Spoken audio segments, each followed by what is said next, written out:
이사야 55장 6절에서 9절입니다. 우리 한 목소리로 같이 읽겠습니다. 너희는 여호와를 만날 만한 때에 찾으라. 가까이 계실 때에 그를 부르라. 악인은 그의 길을, 불의한 자는 그의 생각을 버리고 여호와께로 돌아오라. 그리하면 그가 긍휼히 여기시리라.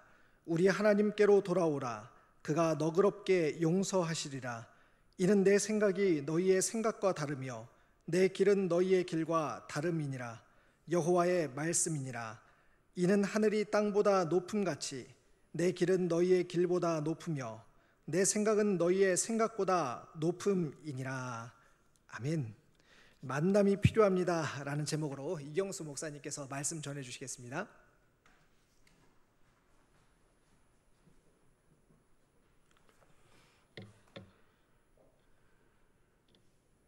여러분들은 여러분 주변에 얼마나 속마음을 터놓고 지낼 수 있는 사람을 곁에 두고 계십니까?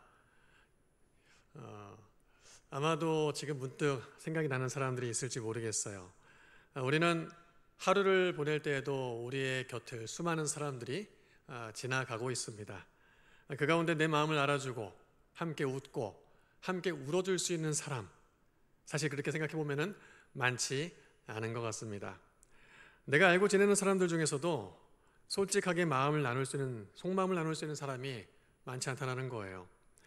사실 이 자리에 여러분들 같이 다 앉아 있지만은 모두를 다 똑같은 친밀감을 가지고 대하지는 않고 있습니다.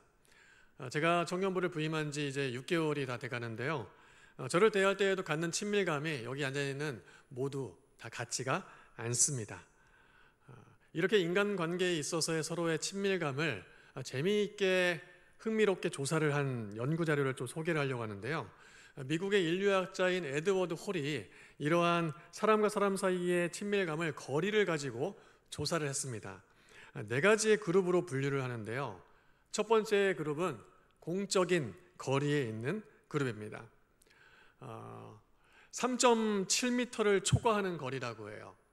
그래서 여기 거리에 해당되는 사람들은 이렇게 강의를 듣거나 불특정 다수입니다. 그래서 이런 거리에 있는 사람들이 다가올 때는 부담감을 느끼곤 합니다.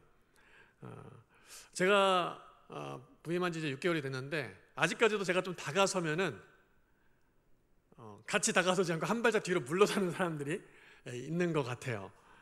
이렇게 아직까지 거리가 우리 안에 공적인 거리의 관계에 머물러 있기 때문에 그러지 않나라는 생각을 해보게 됩니다. 두 번째가 사회적 거리입니다. 이 사회적 거리는 3.7m와 1.2m 사이에 거리를 두고 함께 관계를 맺는 사람들입니다. 보통의 기본적인 에티켓과 매너를 가지고 대화할 수 있는 관계입니다. 제가 이제 6개월 정도 됐기 때문에 얼굴도 좀 자주 봤기 때문에 서로 예의를 갖추고 좀 얼굴도 마주하면서 이야기는 할 수 있지만 그러나 길게 얘기할 수는 없습니다. 적절한 여러 가지 주제를 가지고 편하게 얘기를 나누지는 못하는 관계가 아마 그렇지 않을까라는 생각을 해봅니다. 그리고 세 번째가 개인적인 거리입니다. 1.2m와 45.7cm. 이 45.7cm는 어떻게 나왔냐 보니까 미국 조사잖아요. 1.5피트 하니까 이렇게 딱 계산이 나오는 거예요. 그래서 이 거리 안에 있는 바운더리 안에 있는 관계를 개인적인 거리에 있는 관계라고 볼 수 있어요. 격식을 두지 않고 서로 편하게 이야기를 나눌 수 있는 관계입니다. 사소한 것까지 이거 얘기하면은 어떻게 생각할까? 이것도 다른 데가 얘기해가지고 뒤탈이 있는 거 아닐까? 이런 생각 가지지 않고 마음껏 편하게 나눌 수 있는 관계예요. 이 자리 우리 대광교회 공동체 안에서 얼마만큼 이런 개인적인 관계를 가지고 우리 지체 안에 멤버십이 있는가 한번 생각을 해보면 또 좋을 것 같습니다. 그리고 마지막으로 친밀한 거리입니다. 45.7cm 이내. 그래서 예전에 이 이론을 가지고 페리오 치약 46cm 이런 제품도 나왔었어요. 아시는 분은 사실 약간 조금 나이가 되신 분들인데 나이가 아직 젊으신 분들 아는 분들이 있네요. 그래서 엄마와 아기 그리고 가족이라든지 연인 관계에서 이 친밀감을 느끼는 거리라고 말할 수 있습니다. 신체적이고 정서적으로 매우 밀접한 거리를 두고 있는 관계라고 말할 수 있을 거예요. 여러분들이 알고 있는 지인들과 어떤 거리에 어떤 사람이 존재하고 있습니까? 내 주변의 인간관계를 한번 잘 살펴볼 수 있기를 바랍니다. 그런데 오늘 이 시간에는 이렇게 우리 안에 이 이론을 가지고 인간관계를 살펴보는 것이 아니라 하나님과의 관계를 좀 생각해 볼 수 있으면 좋을 것 같아요. 우리와 하나님과의 거리에 대해서 좀 깊이 생각해 보고자 합니다. 나와 하나님과의 친밀감의 거리는 과연 지금 어느 정도 거리에 두고 있는 것인가? 공적인 거리인가? 하나님과 사회적인 거리 정도 두고 있는 것인가? 아니면은 개인적인 거리까지 두고 있는 것인가? 아니면은 친밀한 거리로 하나님을 가까이 두고 있는가? 지금 하나님이 여러분들의 마음과 삶의 자리에 어느 정도의 거리를 두고 계십니까? 이사야 선지자는 오늘 말씀을 통해서 이렇게 외치고 있습니다. 자꾸만 하나님으로부터 등을 돌리려 하지 말고 하나님께 가까이 나아가야 된다. 6절 말씀 볼까요? 6절 말씀 보면은 너희는 여호와를 만날 만한 때에 찾으라. 가까이 계실 때에 그를 부르라 라고 이사야 선지자가 외치고 있습니다. 하나님을 만날 만한 때에 찾고 가까이 계실 때에 부르라라는 거예요. 근데 여러분 이 말씀을 좀 쭉 눈여겨 들여다보면은 하나님을 만날 만한 때가 있고 하나님이 우리에게 가까이 계실 때가 있는가? 아니 그러면은 하나님을 반대로 생각해 보면은 만나지 못할 때가 있고 하나님이 멀리 계실 때가 있다는 말인가? 라는 생각을 해볼 수 있습니다. 그럼 한번 질문을 한번 던져보죠. 우리가 살아가면서 하나님을 만날 만한 때는 과연 언제일까요? 여러분들이 살아가면서 이때는 정말 하나님을 만날 만한 때야 라고 생각이 들 때가 언제 있습니까? 아마도 삶의 여러 문제로 어려움을 겪을 때가 아닐까 싶습니다. 경제적인 문제, 건강의 문제로 도움이 필요한 순간일 수도 있습니다. 물론 그때 우리는 하나님을 절실하게 만나야 될 때가 맞습니다. 그러면은 문제 없고 어려움 없고 평탄하게 평온하게 살면은 하나님을 안 만나도 될 때라고 생각할 수 있을까요? 또 이런 질문을 던져볼 수 있습니다. 가까이 계실 때에 부르라고 했는데 그런 하나님이 우리 곁에 가까이 계시지 않을 때 그때는 우리가 아무리 하나님을 찾아도 만날 수 없는 것인가? 가까이 계실 때를 잘 구별해서 하나님을 찾아야 되는 것인가? 이런 생각을 해볼 수 있습니다. 여기서 하나님을 찾고 만나라는 말은 우리가 하나님과 교제한다라는 말로 좀 더 편하게 일반화해서 말할 수 있을 거예요. 우리가 언제 하나님과 교제할 수 있을까? 우리는 답을 잘 알고 있습니다. 어떻습니까? 우리의 지혜와 우리의 판단으로는 언제 하나님을 만나야 될 때고 언제 하나님 가까이 계신지를 잘 구별할 수가 없어요. 사실은 하나님께서 우리에게 이렇게 말씀하십니다. 내가 언제나 내 곁에 있을 거야. 네가 나를 찾기만 하면은 나는 만나 줄 거야. 때를 잘 구별해서 하나님을 찾고 만나라는 의미가 아니라는 거예요. 지금 이 순간 그리고 우리의 삶의 모든 순간에 하나님을 찾아야 하고 하나님을 만나야 하고 교제의 자리로 나아가야 한다라는 것입니다. 근데 여러분, 제가 이 설교를 하면서 여러분 처음 듣는 거 결코 아닐 거예요. 이걸 모르는 사람은 없을 겁니다.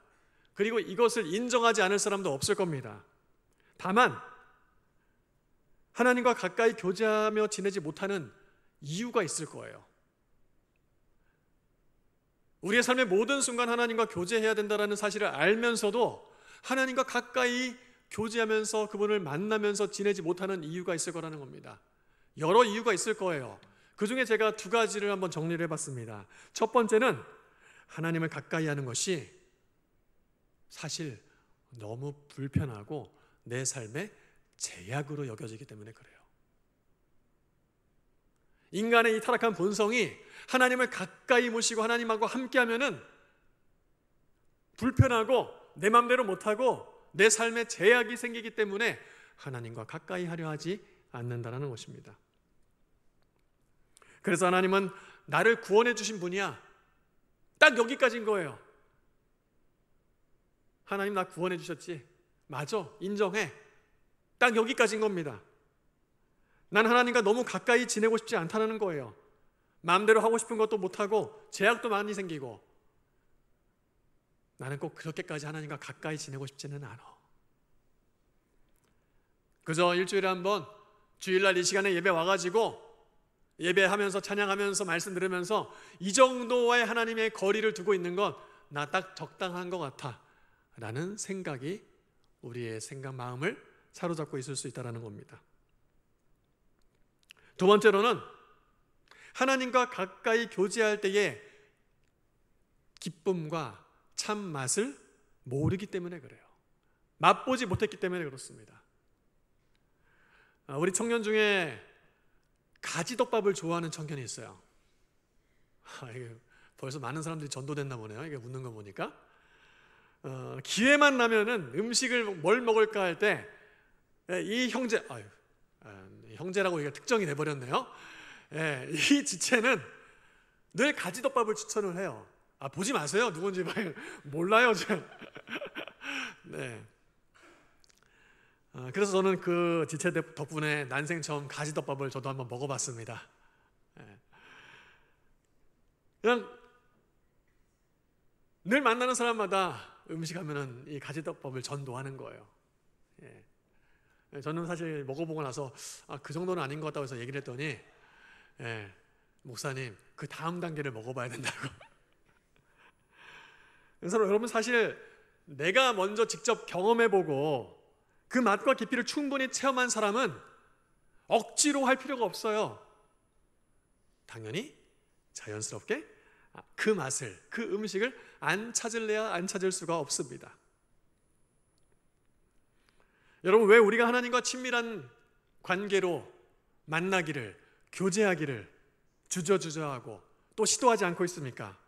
하나님과 만나며 친밀한 거리에서 그분과 아주 밀접하게 지내는 그 참 교제의 기쁨과 맛을 아직 제대로 맛보지 못했기 때문에 그래요.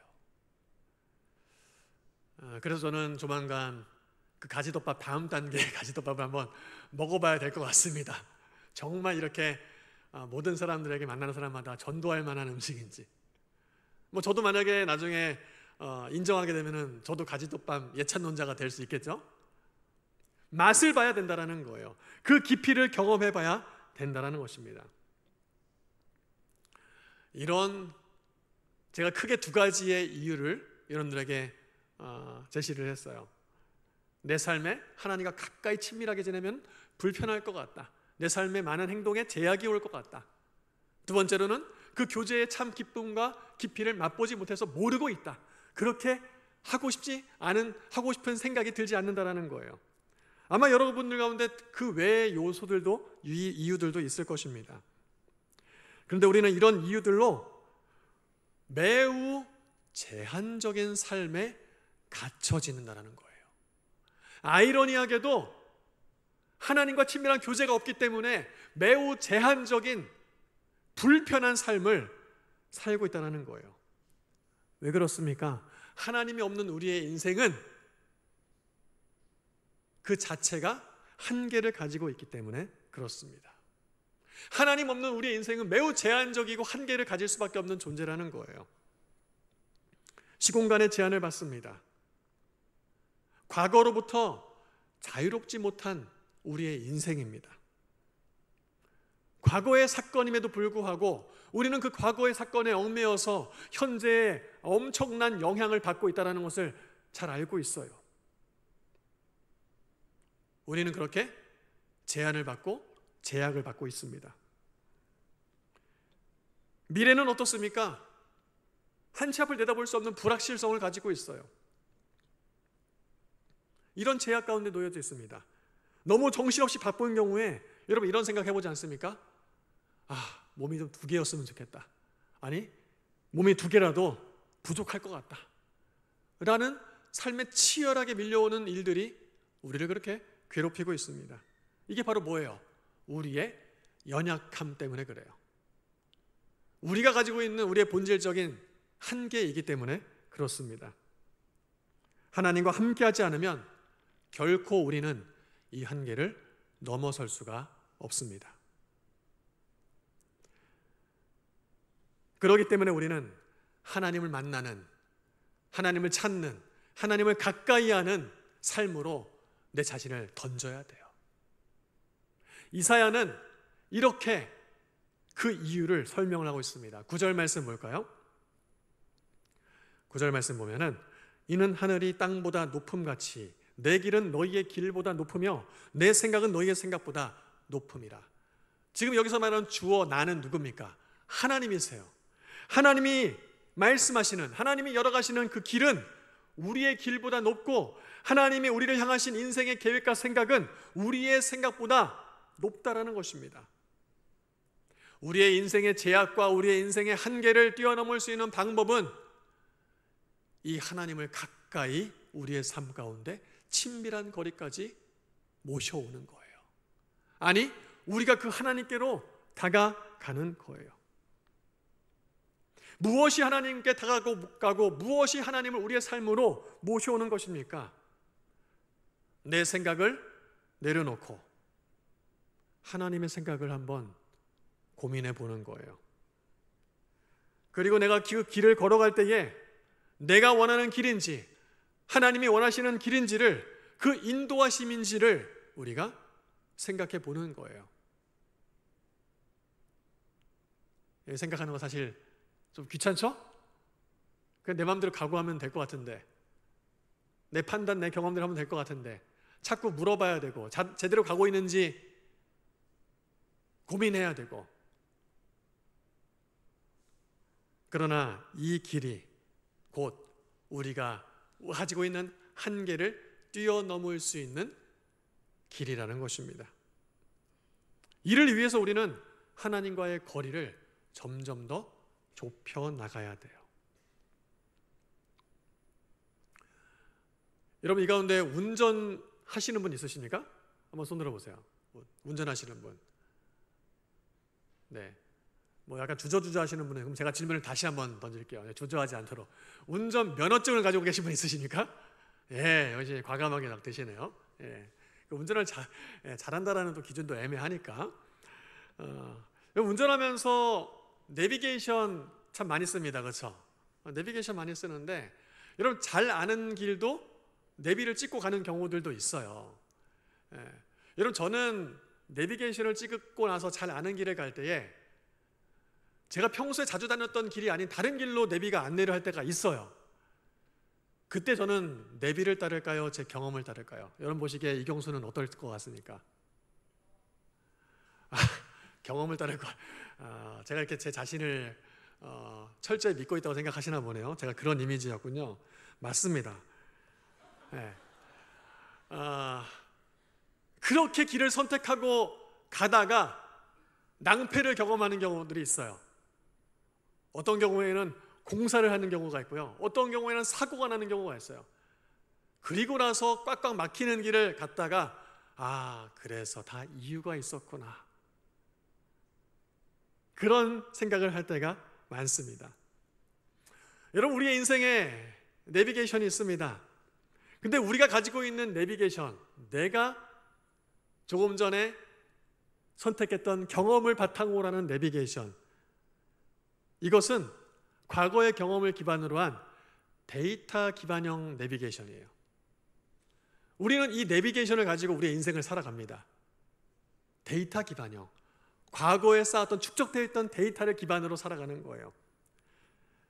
그런데 여러분, 하나님의 내비게이션은요, 그때그때마다 과거의 경험이 아무리 축적되어 있어도 돌발적인 상황에서, 우리가 그 돌발적인 예외적인 상황에서 우리의 한계를 느끼려고 할 때마다 실시간으로 이 상황들을 반영해주고 업데이트해주는 실시간 내비게이션이에요.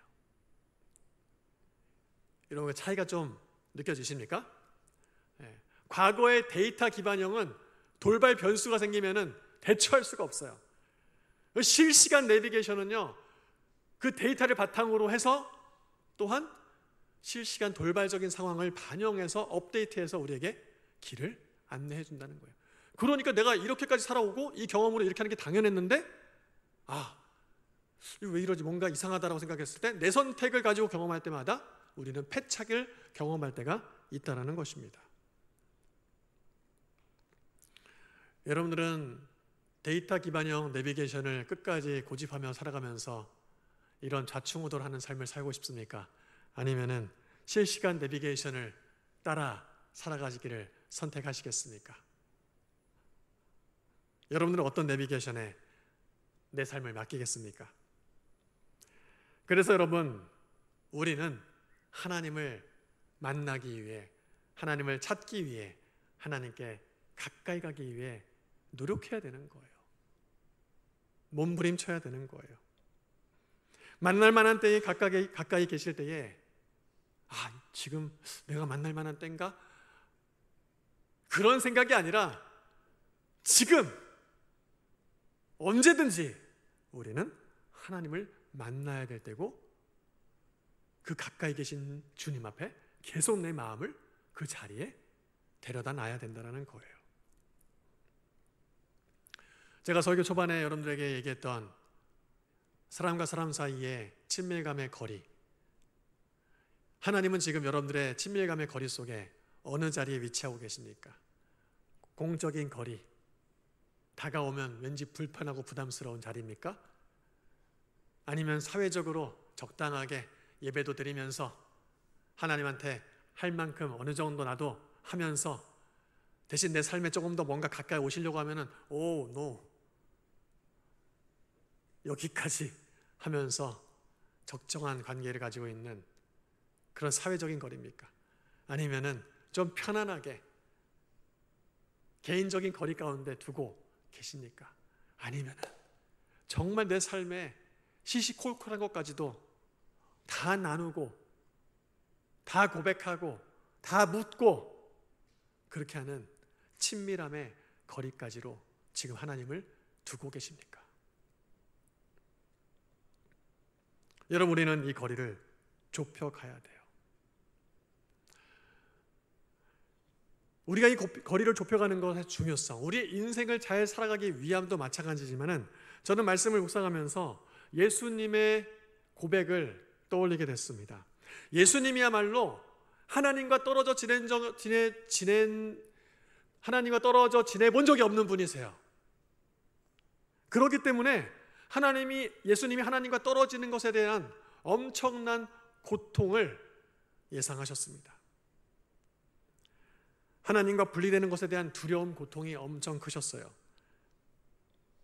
여러분, 예수님이 언제 하나님을 떠나실 때가 있었습니까? 언제 예수님께서 하나님을 곁을 떠나서 분리된 적이 있었을까요? 언제일까요? 예수님이 이 땅에 오셨을 때?